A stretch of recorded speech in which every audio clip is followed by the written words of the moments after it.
Halo Sobat Bangkom, kita ketemu lagi di Dialog Podcast Pemimpin Perubahan. Nah, kali ini seperti yang sudah-sudah episode sebelumnya, kita akan membahas fenomena yang lagi yang lagi viral salah satunya. Kali ini kita akan membahas tema tentang kesehatan mental. Kesehatan mental saat ini kita melihat fenomena di luar sana banyak diangkat oleh media-media. Beberapa kasus dari mulai bunuh diri, kemudian kasus-kasus lain yang melibatkan tentang kondisi kesehatan mental seseorang. Nah, bagaimana penanganannya, apa yang bisa kita lakukan sebagai orang terdekat, kemudian apakah layanan kesehatan yang bisa diberikan oleh pemerintah Provinsi Jawa Tengah kepada masyarakatnya. Kita akan ngobrol kali ini dengan narasumber kita dari Balkesmas Wilayah Semarang, Ibu Dr. Anita Virgianti SPKJ. Halo Ibu, apa kabar? Bu, apa kabar? Alhamdulillah baik. Sehat mental? Sehat mental? Jiwa raga insya Allah. Jiwa raga insya Allah ya. Paripurna, luar biasa loh Sobat Bangkom. Narasumber itu semangat-semangat gitu. Yang kedua, ada psikolog sekaligus dosen Universitas Negeri Semarang, Ibu Pundani Eki Pratiwi SPSI, MPSI, psikolog. Halo Ibu, apa kabar? Halo, apa kabar? Alhamdulillah, sehat ya. Sehat ya. Seperti tadi saya bilang ya Sobat Bangkom, kita akan membahas tentang kesehatan mental nih di Jawa Tengah. Saya mulai dari Bu Dokter dulu. Ini nih kita lihat ya Bu ya, tekanan di dunia pendidikan mungkin ya. Dunia pendidikan, dunia pekerjaan. Terus informasi itu kan sangat cepat sekali berseliweran di berbagai media lah, utamanya di gadget gitu ya Bu ya. Bagaimana Ibu melihat fenomena ini dihubungkan dengan apakah ini berpengaruh terhadap kesehatan mental seseorang, kondisi seperti ini? Iya. Jadi memang perubahan yang sangat cepat juga terkait dengan teknologi dan sebagainya. Ini memang berpengaruh terhadap psikologis kita, kondisi mental kita. Ketika kita bisa beradaptasi dengan perubahan-perubahan ini, kita akan survive. Itu nggih. Tapi ketika kita ada kesulitan dalam beradaptasi, maka itu kan bermasalah. Nah, masalah ini apakah dia akan menjadi suatu gangguan atau menjadi seseorang yang berisiko mengalami gangguan jiwa, itu bisa saja terjadi. Itu. Jadi bagaimana kita mampu mengatasi atau beradaptasi terhadap suatu lingkungan itu sangat penting. Oke. Kata kuncinya adaptasi, Bu Pundani. Bagaimana kita sebagai masyarakat awam gitu ya, kita memposisikan sebagai masyarakat di tengah tekanan yang sekarang ini, mungkin ada yang bisa menyikapi dengan baik gitu ya, santai aja, easy going, ada yang overthinking gitu mungkin ya. Bagaimana Bu beradaptasi dengan keadaan itu, tipsnya gimana sih Bu sehingga kita bisa menyesuaikan gitu? Oke, memang tadi sudah dijelaskan Bu Anita, perkembangannya tuh terlalu pesat gitu ya, cepat banget. Kadang-kadang kita kesulitan untuk mengikuti hal tersebut, baik dari pengetahuan, dari skill kita gitu ya, dari support lingkungan kita gitu.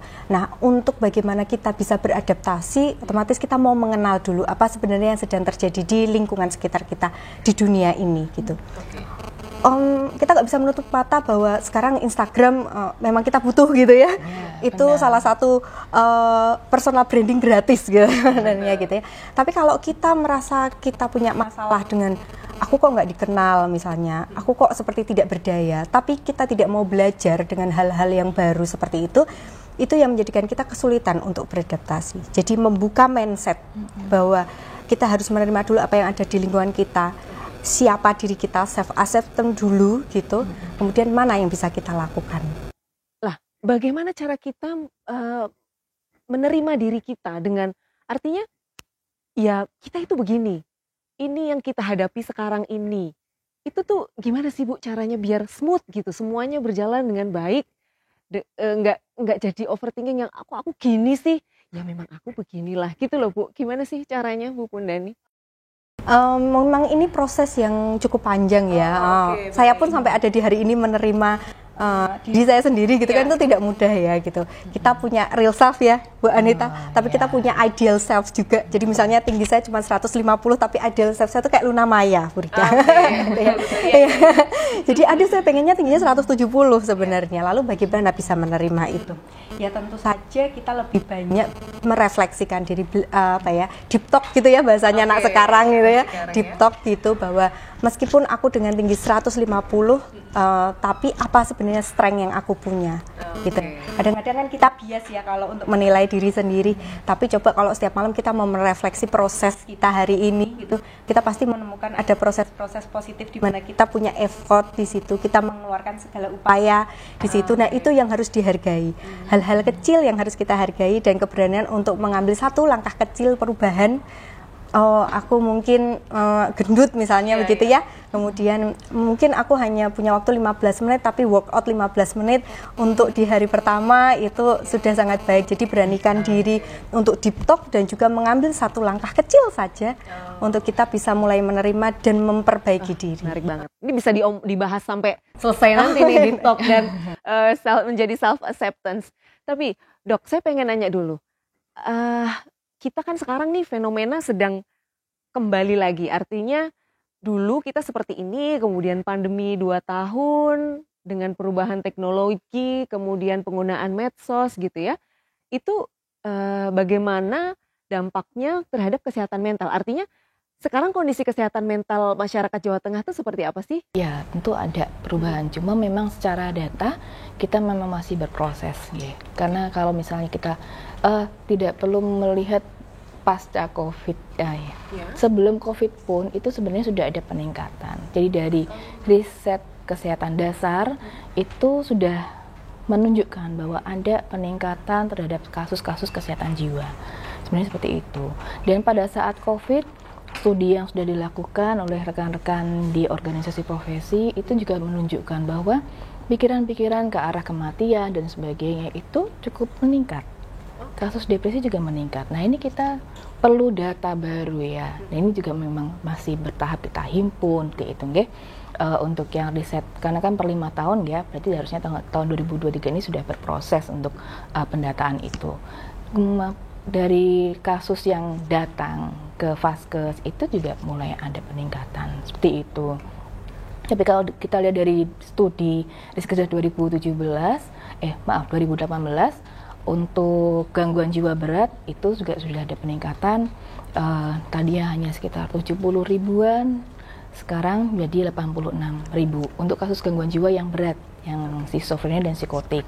Untuk depresi dulu memang belum ada data, tapi sekarang tahun 2018 itu 4,4%. Kalau di Jawa Tengah berarti sekitar 1,5 juta orang. Dari 30 sekian juta jiwa ya? Iya, okay. Padahal kalau yang berobat itu hanya 9% yang mengakses ya. Jadi meminta pertolongan itu hanya 9%. 90%-nya tidak terlihat. Ya, ada banyak faktor yang menyebabkan itu. Nah, ini mau tanyain.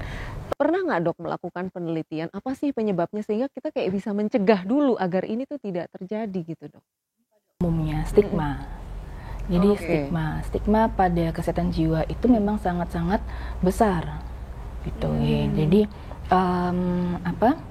bahwa gangguan jiwa itu adalah suatu aib yang tidak boleh dibuka, itu adalah suatu kelemahan, seperti itu. Bahkan mungkin kita mengingkari sendiri, saya tidak apa-apa kok, saya nggak stres, saya tough, saya tangguh, saya bisa kok, seperti itu. Nah, tadi pengenalan diri itu penting, mengenal diri kita.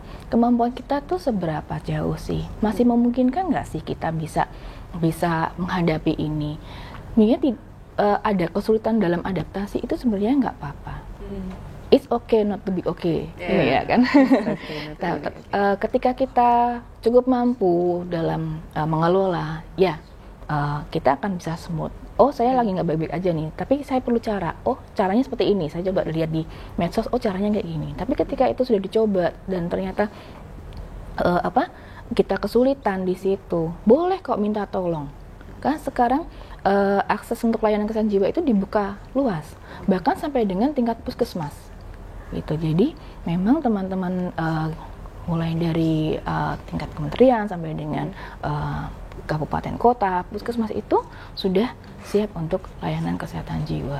Itu mereka bisa mendeteksi dini, itu. Cuma kadang-kadang teman-teman melakukan deteksi dini itu sambutannya tadi, saya nggak apa-apa kok, gitu.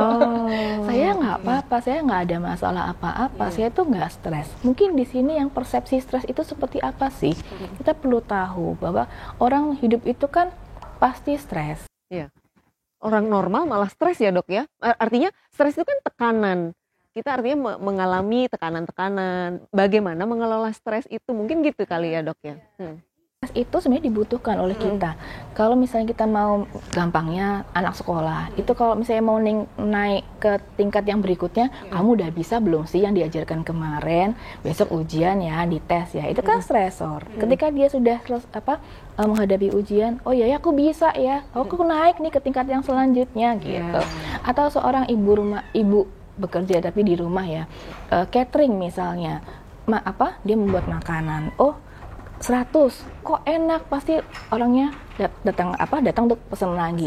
Besok 200 ya, itu kan sebenarnya stresor. Tapi kan itu suatu hal yang membuat kita jadi besar. Nah kalau tanggapannya, makananku disukai nih, berarti bisa maju nih ya, itu akan membuat kita meningkat.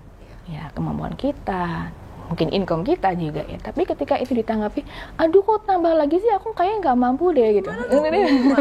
Nah itu, jadi ada namanya eustress, ada yang distress. Eustress itu yang membuat kita berkembang, jadi produktif, jadi semangat. Tapi distress ini yang mungkin pengelolaannya tidak kurang baik sehingga bisa menimbulkan permasalahan seperti itu. Dan akhirnya nanti kalau berlanjut terus, kita tidak mendetek, tidak melakukan tata laksana, akhirnya tadi masuk ke depresi. Nah, angkanya semakin meningkat seperti itu. Nah, kalau kita lihat dari piramida kependudukan, kita kan paling banyak kelompoknya itu kan kelompok remaja ya, dewasa muda remaja ya, kita ya piramidanya. Nah, itu yang menjadikan kelompok tersebut itu yang paling besar. Rentan. Nih, jumlahnya paling banyak. Kalau dari prevalensi memang yang paling tinggi di lansia. Bisa sampai 9% untuk menjadi depresi, tapi karena jumlahnya sedikit, populasi itu jadi lebih kecil. Nah, populasi remaja, anak remaja dan dewasa muda inilah yang jumlahnya besar sekali. Gitu. Itu yang perlu menjadi fokus ya, perhatian kita. Begitu.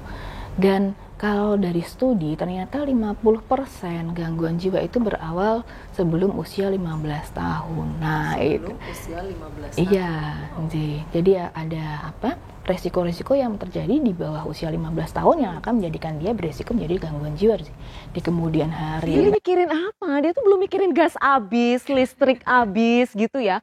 Kenapa nih? Mungkin Bu Pundani bisa memberikan review.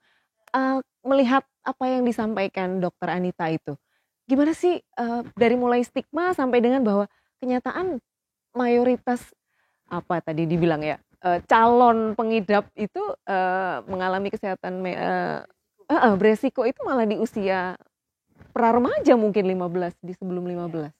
Itu memang masa-masa krisis ya. Tapi memang untuk punya gangguan mental itu kan proses yang panjang, itu kayak akumulasi kejadian-kejadian gitu. Ada beberapa kasus misalnya terkait dengan pola asuh, ya ada beberapa mungkin dia menerima kekerasan atau mungkin keluarga yang kurang harmonis, segampang dia tidak mendapatkan apresiasi. Nah, itu hal-hal yang kita anggap kecil, tapi itu menumpuk. Terus kemudian dia tidak bisa beradaptasi dengan stresnya itu, sehingga ketika di masa krisis, dia belum benar-benar mengenali dirinya, tapi merasa sudah punya banyak masalah yang dia tidak tahu harus bagaimana ini menguraikan masalah yang dia miliki. Gitu. Bagaimana deteksi dininya? Mungkin Bu Pundani ada pengalaman untuk mendeteksi bahwa seorang anak sebelum dia sampai akhirnya stres itu menghantui dia gitu, kita bisa mendeteksi nggak sih, oh anak ini nih perlu ditemenin, perlu bimbingan, itu gimana? Oke, sebenarnya kan secara regulasi fisik ya itu pertama bisa kita lihat ya, misalnya kalau dari kecil gitu ya, kita lihat kebiasaan-kebiasaannya apa. Segampang buang air besar atau buang air kecil. Orang-orang anak-anak yang mengalami tekanan atau tidak bisa sungguh-sungguh mengekspresikan emosinya biasanya mengalami hambatan atau kemunduran. Misal tadinya sudah bisa toilet training tapi di SD kok tiba-tiba mundur ya, ngompol atau dia susah mengeluarkan BAB-nya misal gitu. Itu deteksi di fisiknya, atau berat badan yang cenderung turun, nafsu makan yang kemudian turun gitu, itu secara fisik. Tapi kemudian secara psikologis kita juga bisa melihat dari ekspresinya, kemampuan dia mengungkapkan emosi dengan situasi yang ada, sesuai enggak gitu. Kemudian asertivitas dia untuk mengungkapkan pendapatnya gitu, bagaimana dia memandang dirinya, gitu kan sebenarnya ada ciri-ciri tertentu ya, misalnya dia lebih senang menunduk gitu ya, jarang senyum, nah itu mungkin memang butuh perhatian lebih. Gitu. Jadi orang tua atau teman-teman, guru gitu ya, itu butuh peka sebenarnya untuk melihat itu sehingga penanganannya bisa jauh lebih cepat. Deteksinya jauh lebih cepat. Penanganannya mungkin deteksi dini, kemudian bisa lebih ditemenin dulu sehingga nggak kayak kebacot gitu kalau orang Jawa bilang. Atau ya. kalau bu gurunya menemukan ya ada komunikasi dengan orang tua, ya seperti itu. Oke. Bagaimana tentang kalau kita bicara tentang layanan kepada mereka yang mengalami gangguan mental gitu, bagaimana ini penanganan awalnya mungkin yang bisa dilakukan oleh masyarakat, menghubungi siapa kalau di Pemprov Jateng mungkin? Karena ini kan ada layanan berjenjang ya, jadi bisa mulai dari puskesmas seperti itu karena mereka juga sudah disiapkan untuk bisa menerima itu. Siapa ini dok di puskesmas itu ada tenaga kesehatan dok? Kan tidak selalu ada dokter KJ ya? Jadi rekan-rekan baik itu perawat ataupun dokter di sana sudah dipaparkan bagaimana cara mendeteksi dini masalah kesehatan jiwa seperti itu. Kita pun juga di masyarakat juga sudah ada yang namanya Posbindu, pos pembinaan terpadu. Tapi memang mungkin sekarang ini mungkin layanannya akan bergeser ya ke layanan primer itu ya. Tapi di layanan Posbindu yang lalu itu sudah disiapkan bahwa selain mendeteksi dini penyakit tidak menular, di situ ada screening terkait dengan stres. Apakah saya dalam masalah kesehatan jiwa atau tidak? Karena itu mengakomodir gangguan terkait dengan psikologis itu berkaitan dengan PTM, penyakit tidak menular itu. Misalnya kita sedang ada banyak tugas, banyak pikiran, akhirnya tensinya tinggi. Nah, atau mungkin kadar gula darahnya tinggi, atau mungkin nggak bisa tidur. Itu. Nah, itu akan memperbaiki kondisi fisik dari stresor tersebut. Atau mungkin yang tadi seseorang dulu didiagnosis DM atau hipertensi akan jadi kepikiran. Nah, itu juga akan memperparah. Nah, deteksi dini itu memang ada di Posbindu. Nah, tadi kembali lagi ketika rekan-rekan tadi men-screening, terus kemudian ibu ini kok ada permasalahan ya di psikologis ibu, kita rujuk ya begitu. Oh, saya kan nggak stres gitu ya. Nah, maka dari itu lebih awal lagi, jadi tidak dideteksi dini tapi lebih ke bagaimana kita mempromosikan kesehatan jiwa seperti itu. Karena kalau dari layanan dari teman-teman nakes di puskesmas, rumah sakit juga sudah siap ya, rumah sakit jiwa dan sebagainya. Tapi bagaimana membuka mindset masyarakat bahwa kesehatan jiwa itu juga sama pentingnya seperti kesehatan fisik. Karena memang kalau di aspek kesehatan, gangguan jiwa itu adanya juga di fisik juga. Manifestasinya, artinya kelihatannya di fisik juga atau gimana dok? Memang ada gangguan di fisik. Oke, baik. Ada zat kimia di otak yang mengatur jiwa kita. Jadi ada pikiran, perasaan, dan perilaku itu ada neurotransmitter di situ yang mengatur. Nah, ketika kita menghadapi suatu stresor, dia akan dinamik. Oh, ini perlu naik, perlu turun, dan sebagainya. Tapi ketika itu tidak terkelola dengan baik, maka zat kimia ini jadi tidak seimbang. Nah, itu yang akan menjadikan, kalau stres seperti ini, lehernya jadi kencang ya. Nah, terus tensinya jadi tinggi. Terus asam lambungnya jadi meningkat. Akhirnya kok sering banget sakit mah. Terus kemudian, atau mungkin kalau anak-anak, kok mules ya mau ujian, atau mungkin anak yang lebih kecil nggak mau sekolah, aku mual, pengennya pengen muntah dan sebagainya. Itu juga manifestasi fisik akibat dari psikologis kita seperti itu. Nah, jadi nanti kalau berlanjut tidak hanya fisik saja, tapi akan ada manifestasi ke perasaan yang mungkin sedih berkepanjangan, merasa kesepian, yang akhirnya memunculkan pikiran-pikiran, udahan aja aku sendirian di sini, nggak ada yang bisa bantu aku mengatasi semua ini, lebih baik aku mengakhiri. Ya, seperti itu akhirnya. Kita bahas nanti yang masalah mengakhiri. Sebelumnya Bu Pundani, ada nggak sih yang bisa kita lakukan kepada masyarakat agar masyarakat itu paham bahwa tidak perlu pusing soal stigma gitu. Lebih baik kita cegah dulu gitu, nggak usah malu mengakui sehingga bisa ditreatment sampai nggak terlanjur gitu. Oke, sebenarnya sudah banyak upaya ya dilakukan. Tadi kan ada Posbindu, kemudian ada kampanye-kampanye yang dari kami Himpunan Psikologi Indonesia sudah melakukan juga. Terus berbagai macam layanan konsultasi psikologi itu juga banyak melakukan kampanye. Dari kami kemarin itu dengan adanya bulan kesehatan mental juga di kampus kami menggerakkan mahasiswa untuk memposisikan bercerita itu nggak apa-apa, bahwa kami siap mendengarkan cerita. Jadi membangun komunitas-komunitas suportif sebagai support system kepada, kalau kami kan ya berarti generasi Z gitu ya, kalau ada generasi Z yang cukup rentan tadi ada di area cukup rentan untuk terkena gangguan mental, sehingga di situ kami memberikan support.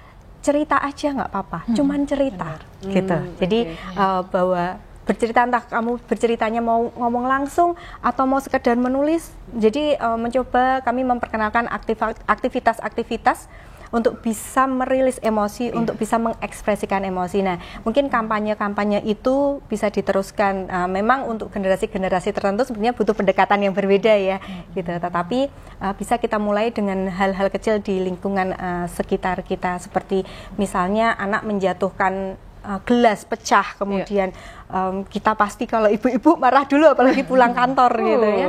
Tapi coba untuk ambil jeda sebentar, lalu kamu kaget ya misalnya, jadi memvalidasi emosi itu hal kecil yang kadang kita lupa gitu ya. Nah, promosi-promosi yang sebenarnya simpel, sederhana yang bisa kita lakukan sehari-hari itu mungkin perlu dilakukan. Kalau di Pemprov Jateng sendiri Dok, untuk seperti tadi untuk mensosialisasikan pentingnya menjaga kesehatan mental, pentingnya mengakui, artinya nggak usah malu, nggak usah gengsi, itu apa yang sudah kita lakukan Dok di Pemprov? Pada saat pandemi lalu memang ada webinar series ya di Dinas Kesehatan Provinsi Jawa Tengah. Kemudian ini dalam 2 tahun ini pun juga webinar series masih ada seperti itu. Karena memang cukup banyak ya kegiatan kita. Jadi untuk promosi kesehatan itu kita agar banyak ya kita menggunakan media sosial, medsos seperti itu. Nah, untuk teman-teman kabupaten kota pun juga demikian seperti itu. Dan kami bekerjasama juga dengan organisasi profesi untuk bisa mengisi kegiatan promosi kesehatan tersebut. Seperti itu. Oke, tadi dokter sempat menyampaikan soal pelarian gitu ya. Artinya dengan adanya stresor yang bermacam-macam nih, dari mulai pekerjaan, asmara, ya kan? Itu juga bisa ya. Bu Pundani mungkin pernah mengalami, ada yang konsul soal asmara yang akhirnya bikin seseorang menjadi ini nggak sih Bu? Pernah. Kebetulan ada satu yang dia cerita bahwa Bu, saya itu punya anxiety. Oke, kemudian kapan kamu ini? Waktu itu setelah pandemi. Ya. Ternyata karena dia mencintai seseorang, tidak bisa menyatakannya, tapi orangnya udah dengan yang lain, gitu ya. Sebelah tangan. Meskipun akhirnya mereka sekarang bersama, gitu ya. Iya, dan tapi bahwa sebenarnya kita nggak pernah tahu ya stresor masing-masing orang, karena toleransi orang terhadap stres itu berbeda-beda. Mungkin kalau saya patah hati ya sudah, kayaknya saya bisa nyari yang lain gitu ya. Tapi bagi beberapa orang ternyata tidak gitu. Jadi kita tidak bisa memberikan labeling dia lemah, tidak bisa memberikan stigma dia kurang bersyukur misalnya begitu ya. Hanya karena masalah yang kita anggap sepele. Karena masalah yang kita anggap sepele belum tentu menurut orang lain yang merasakannya adalah hal yang kecil gitu ternyata. Oke, nah kembali ke pelarian tadi Dok. seharusnya bagaimana kita melihat sebuah masalah itu agar tidak pelariannya ke hal-hal yang positif gitu. Apa yang bisa dilakukan oleh masyarakat gitu ketika dia mengalami stresor, kemudian harus lari kemana nih? Harus lari ke keluarga atau harus lari ke narkoba atau harus lari kemana gitu? Ya, kalau bukan pelarian ya, bagaimana mencari penanganan gitu. Solusi. Nah, solusi. Kalau kita di kesehatan tentunya ada tenaga kesehatan tadi yang bisa memang bisa kita percaya. Sebenarnya kalau kita ingin mencari pertolongan tadi, membuka akses untuk bisa curhat dan sebagainya, itu memang sangat baik. Tapi tidak semua orang bisa menjadi tempat curhat yang baik, gitu. Karena kadang-kadang seseorang itu kalau diceritain nanti keluarnya adalah nek aku kayak gitu, terus atau mungkin kamu tuh kayak gitu aja kok, ya masa nggak bisa sih gitu. Labeling Kemampuan untuk mungkin merespon itu memang terbatas ya kalau masyarakat. Nah, yang seperti itu kadang-kadang jadi membuat kok kayak gini sih responnya nggak seperti yang saya inginkan, seperti itu. Nah, kalau yang seperti itu ya larinya nanti harusnya ke tenaga kesehatan yang bisa dipercaya juga. Karena pun kalau kita cerita dengan seseorang juga nanti ya rahasia loh ya, iya rahasia, tapi nanti belok jeng tak bilangin ini rahasia loh, nanti rahasia ya, jadi rahasia umum gitu. Nah, jadi kenapa kita perlu tenaga kesehatan di situ ya, tadi menjaga kerahasiaan. Dan tentunya kalau dengan tenaga kesehatan bisa menempatkan ini seperti ini, nanti responnya harusnya seperti ini dan sebagainya. Kita kan memang benar-benar menata ya itu. Tapi kan tidak mudah dok cerita dengan dia memang tenaga kesehatan tapi kita kan nggak deket gitu, takut nggak ada chemistry gitu. Jadi itu cerita tuh kan kadang kita bisa cerita sama orang tua aja belum tentu bisa ya, apalagi anak-anak remaja gitu kayak nggak ngerti aku gitu kan. Kayaknya itu bedanya tenaga kesehatan ahli dengan yang bukan ya. Karena kadang-kadang kalau pasien itu baru duduk tuh, dok saya harus ngapain gitu, misalnya pasien saya harus ngapain, boleh kok mulai dari apa yang dirasakan akhir-akhir ini, apa yang membuat ibu kesini, nanti langsung akhirnya tanpa saya hanya mengatakan itu saja udah bergulir. Tentu ada tekniknya gitu ya dok, yang membuat dia juga merasa nyaman cerita sama kita meskipun kita strangers buat dia gitu. Iya benar. Dan bahkan mungkin hanya cerita saja itu sudah dok, lega dok, sudah rilis gitu ya. Iya, gitu. Karena belum tentu semua datang butuh nasihat atau saran. Iya betul, butuh didengar aja gitu ya Bu Pundani ya. Menarik sekali. Kalau dari cerita pengalaman ya kayaknya Bu Pundani gitu berhadapan dengan mereka generasi Z gitu. Selain asmara gitu, apa sih aja sih stresor yang membuat kesehatan mental seseorang ini menjadi menurun atau mungkin jadi kurang baik gitu? Sebenarnya generasi Z ini tuh unik ya, unik karena mereka kan begitu lahir jebret sudah terpapar dengan banyak media gitu, dengan banjir informasi begitu ya. Nah sebenarnya itu cukup menjadi tantangan sih di generasi Z gitu. Dan kalau menurut McKinsey Health Institution juga kan ternyata media sosial itu sangat berpengaruh, hampir 30% lebih itu berpengaruh terhadap kesehatan, karena 2 jam paling tidak mereka pasti scrolling media sosial dan ya hal itu cukup berpengaruh untuk mereka. Tapi dengan saya terus berinteraksi dengan mereka, sebenarnya mereka tuh orang yang anak-anak atau generasi-generasi yang cukup punya tujuan, mereka tuh tahu gitu sebenarnya. Cuman kadang-kadang yang terjadi misalnya aku tuh pengen Bu kerja di kepolisian misalnya seperti itu. Kemudian gagal. Nah, mereka belum bisa nih menghadapi kegagalan itu harus seperti apa. Sehingga butuh waktu untuk mereka menerima kegagalan itu dan aku kembali deh kuliah lagi aja gitu misalnya. Nah, kadang-kadang ini mungkin ada unsur pola asuh juga gitu ya, yang kita nggak bisa lepas. Misalnya kayak saya lah sama putri saya, masih kecil sih gitu ya. Tapi kan kita pasti punya pola pikir, anakku jangan ngerasain susah kayak aku, gitu ya. Kemudian kita mencoba memberikan segala hal yang kita punya, yang kita bisa gitu.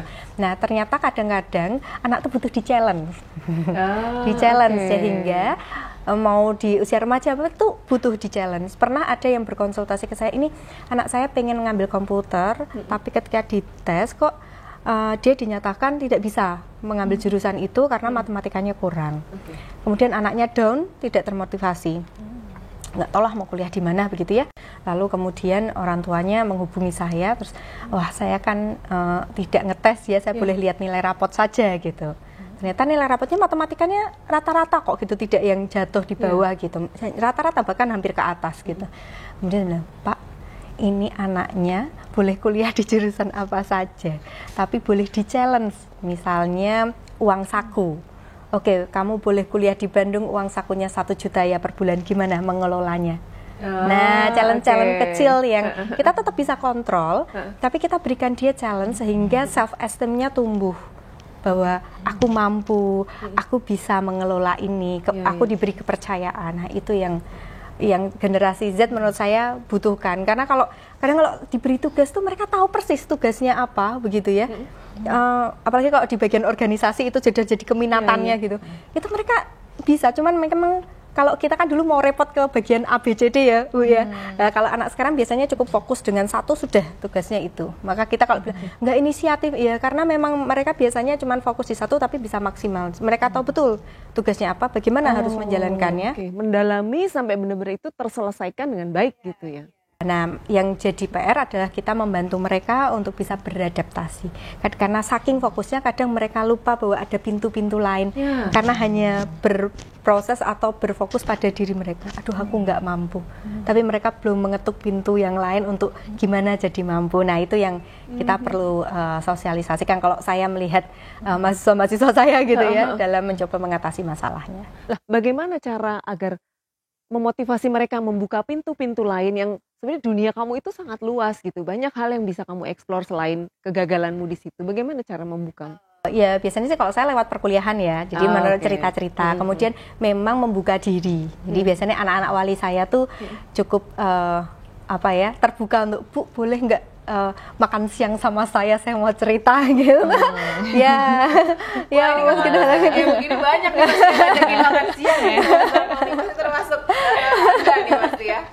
Gitu. Jadi ya keterbukaan kita untuk mau menerima mereka gitu sehingga mereka mau bercerita. Nah, ketika mereka bercerita kita bisa eksplor, lalu menurutmu apa yang bisa kamu lakukan gitu. Karena sebenarnya keputusan tetap ada di mereka. Karena mereka yang akan mencari jalannya. Kita menguatkan, oke, kalau gitu kamu butuh bantuan saya di mana misalnya. Berarti emang kuncinya memang ngobrol kali ya Dok ya? Ngobrol, ya. Tapi tadi saya mungkin menggarisbawahi Bang Dani tadi. Kamu butuh bantuan apa? Nah, itu yang harus kita sampaikan ke anak. Kadang-kadang kan kalau kita orang sebagai orang tua ya, masih keluarnya, no kamu tuh Bu jangan kayak gini, kamu harusnya seperti ini gitu. Kemudian baru cerita, saya tuh ada masalah ini loh Bu, belum cerita ini belakangnya tuh ada apa-apa itu langsung keluar nasihat. Nah, ini dengarkan dulu. Tadi kan menjadi pendengar yang baik. Baru kemudian apa yang bisa saya bantu. Gitu. Jadi anak kita boleh kok cerita apapun itu tanpa ada judgement, ada penilaian dan sebagainya. Ini salah, ini benar dan sebagainya. Mungkin mereka tahu itu salah, tapi ketika dia nggak punya pilihan yang lain, dia akan terjun gitu. Saya tahu Dok, saya itu salah, tapi saya nggak punya jalan yang lain gitu. Misalnya, oh gitu, jadi nggak ada. Coba deh nanti dibukakan dengan cerita dan sebagainya. Kalau kita langsung mengkat kan kita nggak bisa masuk dengan tahu oh kesulitannya di sini. Nah tapi kalau kita tahu oh kesulitannya di sini berarti oh ini loh ada cerita lain loh gitu. Yang seperti ini kamu mau denger nggak? Gitu. Oh iya mau Bu mau denger. Nah akhirnya bantuannya itu ternyata membuka yang lainnya. Nah itu jadi mulai menjadi pendengar yang baik, tidak judgmental, kemudian tawarkan bantuan apa. Itu akan membuat anak-anak kita, mungkin rekan kita, sekitar kita itu nyaman untuk berbicara dengan kita. Bagaimana dengan anak yang introvert? Bagaimana Bu Pundani atau mungkin Bu Dokter? Anak yang introvert yang kadang-kadang cerita sama orang tuanya juga irit gitu. Ini jadi kayak konsul ya. Itu gimana ngadepinnya? Karena kan ada juga anak-anak yang seperti itu akhirnya perlariannya tuh ke hal-hal yang kurang baik gitu. Agar kesehatan mentalnya tetap terjaga gitu. Gimana? Kalau introvert, kita sebenarnya kalau sebagai orang tua ya coba dulu ada masalah apa, mau nggak cerita. Kalau misalnya kamu nggak pengen cerita ke bunda, boleh kok misalnya ke ahlinya aja gimana. Kamu boleh kok cerita ke sana gitu, nggak dengan bunda. Bunda bisa bantu apa ke kamu boleh bilang. Ya, bunda bisa bantu apa ya? Fasilitasi untuk itu. Karena kadang-kadang anak jadi introvert itu pun juga mungkin dia belajar di masa lalu. Kalau cerita mesti responnya kayak gini, nggak enak. Akhirnya cerita nggak enak. Akhirnya memutuskan, udahan aja deh. Nanti kalau tanya jawab iya, udah. Pokoknya beres ya, nggak apa-apa. GPP. Iya, seperti itu. Jadi ya kita harus introspeksi dulu ya dari sebagai orang tua. Apakah kita memang sudah menyediakan diri kita? Tidak hanya waktu kita saja, tapi menjadikan diri kita benar-benar untuk menjadi pendengar yang baik. Gitu. Bu Pundani, tadi Ibu sempat menyebut soal media sosial ya. Bagaimana media sosial itu mempengaruhi kesehatan mental kalau itu dipergunakan tidak dengan sebaiknya gitu. Sejauh mana Bu dampak negatif dari media sosial itu? Media sosial ini kan cukup besar dampaknya dalam citra diri ya. Ya, bagaimana kita mencitrakan diri kita di media sosial itu, bagaimana kita terinternalisasi oleh citra-citra diri orang lain yang ada di media sosial. Kayak tadi Ibu pengen jadi Luna Maya gitu. Iya gitu. Nah, jadi apalagi sekarang memang orang cenderung mencitrakan dirinya yang wah misalnya begitu ya, sehingga dianggapnya standar untuk jadi yang baik itu tinggi sekali. Ketika kita tidak bisa mencapai itu, maka muncul tadi frustasi, merasa tidak diakui, merasa sendiri gitu. Nah, dampaknya negatifnya adalah ke sana. Sehingga perlu rasanya teman-teman ini mulai memfilter media sosial yang akan diakses, lalu memberikan batasan juga pada diri tadi ketika kita sudah menerima, Bu, kalau sudah menerima apa adanya, kemudian apa tidak perlu berbuat apa-apa gitu ya. Ya enggak gitu juga gitu ya. Tapi kita boleh kok, misalnya di Luna Maya itu saya nggak bisa nyontoh tingginya gitu. Tapi mungkin saya bisa mencontoh kepercayaan dirinya gitu. Jadi sampai di mana nih saya bisa mengikuti dia, misalnya idola saya gitu ya. Kadang-kadang kan, sama Korea gitu, aku pengen seputih itu, tapi nggak bisa, gimana udah kadung sawo gitu ya warnanya gitu ya. Nah, tapi kemudian aku tetap bisa glowing bersih gitu ya, sehingga merawat diri. Nah, itu yang batasan itu yang perlu kita sama-sama bijaksana gitu ketika mengakses media sosial. Dok, kalau kita berbicara tentang layanan kesehatan mental yang sudah dokter berikan bersama tim, Bu Pundani juga mungkin, apa tantangan, ada nggak sih tantangan yang kayaknya nih challenging banget gitu, ada nggak sih dok? Iya, dalam memberikan layanan. Tadi stigma tadi sebenarnya memang tantangan yang terbesar itu memang stigma, bahwa apakah seseorang itu akan mengakses layanan kesehatan itu adalah tantangannya besar, itu adalah stigma. Terus kemudian ketika tadi stigma itu tidak hanya di masyarakat saja, tapi juga di ini juga lingkungan seperti itu. Terus kemudian kita tahu bahwa kesehatan mental itu sebenarnya penting karena itu terkait dengan bagaimana kita bisa produktif, berkontribusi dan sebagainya. Karena kalau kita mengalami masalah kesehatan jiwa, tentu kontribusi kita, produktivitas kita juga akan turun. Nah, seperti itu. Kalau tidak ada dukungan ya terkait dengan misalnya program, ada program seperti ini, nggak usah deh jiwa nanti aja gitu. Yang penting adalah yang ini dulu.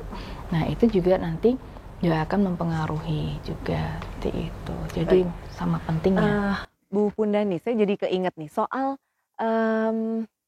judi online, game online yang bikin anak-anak sekarang nih kecanduan gitu ya. Ada nggak sih kalau misalnya Sobat Bangkom di sini ada yang konten kreator bisa bikin tips gitu ya, tips bagaimana menggunakan gadget yang benar agar tidak terjerumus ke media, misalnya di media sosial salah mengakses akun misalnya, atau terbujuk rayuan game online atau judi online kayak gitu, ada tipsnya nggak sih? Oke, mungkin agak klise gitu ya. Kalau kita mungkin di usia dewasa awal gitu ya, itu harapannya punya goals. goals dalam diri, goals hidup gitu ya. gitu ya. Sehingga ketika kan jalannya pasti berkelok-kelok. Kadang pun kita butuh berhenti sejenak untuk istirahat gitu. Tapi biar kelok-kelokannya tuh nggak jauh banget sehingga kalau mau balik rasanya susah gitu ya. Nah, punya goals itu. Kemudian terima dulu diri sehingga tahu kapasitasku tadi, misalnya judi online. Itu kan kemudian terjebak dengan pinjaman-pinjaman online itu ya yang akan digunakan. Berarti dia tidak mengenal kapasitas dirinya dia. Utang tuh boleh nggak sih? Boleh ya, wong banknya ngasih pembiayaan gitu. Tapi kan kalau kita mau berhutang itu kan kita dicek apakah kita masih mampu. Nah, sama halnya gitu ya. Iya, sama halnya ketika kita akan beli game online itu kan suka ada ininya ya, beli sesuatunya untuk bisa dapat profil baru atau apa gitu ya. Nah, itu kita juga perlu mengukur gitu. Aku sudah mampu belum? Ada uang yang misalnya uang dikasih orang tuanya 100.000 lah gitu untuk 1 bulan, tapi 70.000 mau buat beli game, berarti hidup dalam itu kan berarti dia tidak bisa mengukur. Nah, harus bisa mengukur dirinya sendiri. Kemudian akses itu harus dicari kebermanfaatannya untuk mencapai tujuannya tadi. Nah, gitu kan. Kalau misalnya aku judi online, kira-kira aku nanti bisa nggak mencapai ini, gitu ya? Atau mending uangnya aku investasiin di obligasi ya. Anak-anak sekarang kan udah mulai ini ya, investasi gitu. Nah, mungkin jadi lebih bisa berpikir ke sana ketika punya tujuan tadi. Dan kontrol lingkungan sekitar sih tadi kalau disebutkan Bu, karena itu menjadi tantangan juga. Support sistemnya harus jalan. Anak-anak tuh kan minta uangnya masih sama orang tua begitu ya, sehingga berarti orang tua punya kontrol atas penggunaannya, meskipun tidak punya, ayo dipakai buat apa, nggak bisa langsung dicerca seperti itu gitu ya. Tapi ketika kamu pakai buat ini ya gitu, apa sih rasanya gitu. Nanti kamu nggak takut ada risiko ini gitu, udah kamu pikirkan belum misalnya gitu. Nah, jadi pertimbangan-pertimbangan itu membuat dia lebih bisa berpikir, tidak hanya kita minta jangan dong nanti uangnya habis, nggak hanya seperti itu.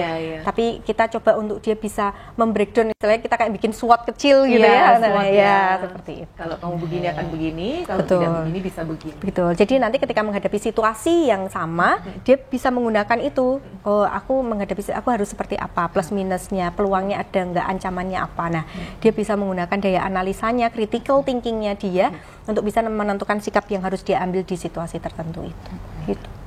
Nah, dokter, sebelum ajakan kepada masyarakat untuk memanfaatkan layanan kesehatan mental yang Pemprov Jateng berikan, apakah keluhan-keluhan gangguan kesehatan mental itu ada hubungannya nggak sih dengan latar belakang ekonomi?